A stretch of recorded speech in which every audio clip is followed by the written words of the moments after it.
എല്ലാവർക്കും ചിങ്കന്മയുടെ പുതിയ വീഡിയോയിലേക്ക് സ്വാഗതം ട്ടാ. അപ്പൊ ഇന്ന് നമ്മളെ നല്ലൊരു കായൽ മീൻ കറി വെച്ചതാണേ. അത് നമ്മുടെ പള്ളത്തിയില്ലേ അതാണ് ട്ടോ ഇവിടെ കറി വെച്ചിട്ടുള്ളത്. അതും നല്ല കട്ടിക്ക് തേങ്ങാപ്പാലൊക്കെ ചേർത്തിട്ട് കറി വെച്ചെടുത്താറുണ്ടല്ലോ, നല്ല അടിപൊളി ടേസ്റ്റ് ആണ് ട്ടാ.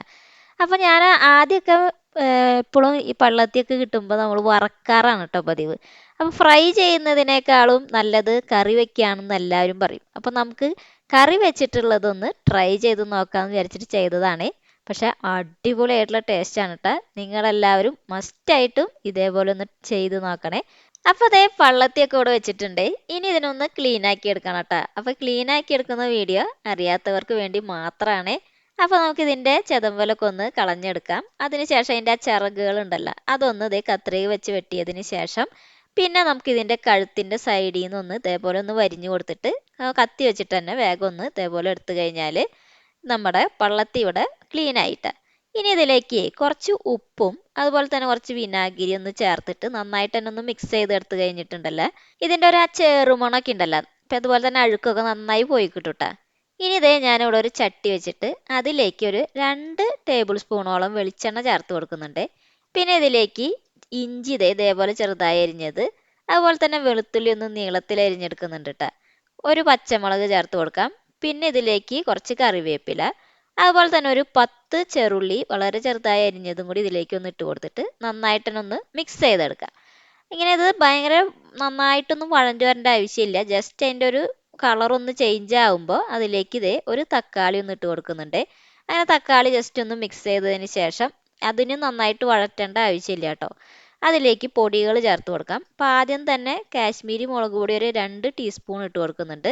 പിന്നെ അതേ ഒരു 1/2 ടീസ്പൂണോളം മഞ്ഞൾപ്പൊടി, ഉപ്പ് ഇവിടെ ഒരു 1/4 ടീസ്പൂണോളം ചേർത്ത് കൊടുക്കുന്നുണ്ട് കേട്ടോ.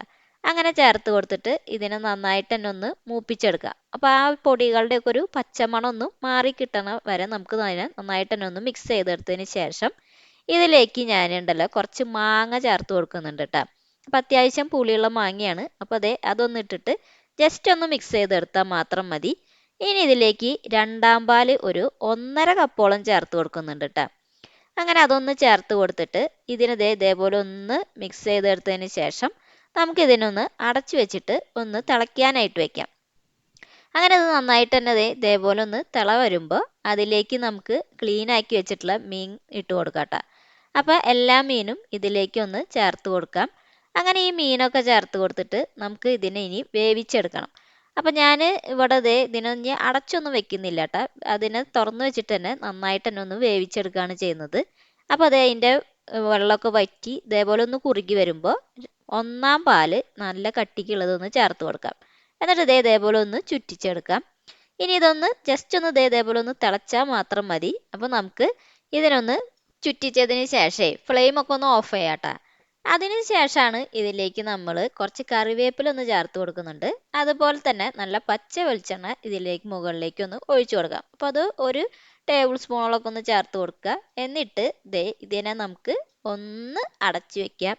അത്രയും ചെയ്താൽ മാത്രം മതി. പിന്നെ ഞാൻ ഇതിൻ്റെ മുകളിലേക്ക് ഉണ്ടല്ലോ ഒരു കറിവേപ്പില തണ്ട് ഒന്ന് വെച്ച് കൊടുക്കുന്നുണ്ട് കേട്ടോ, നല്ലൊരു മണത്തിന് വേണ്ടിയിട്ട്. അപ്പോൾ ഇതാണ് ഇന്നത്തെ നമ്മുടെ വീഡിയോ.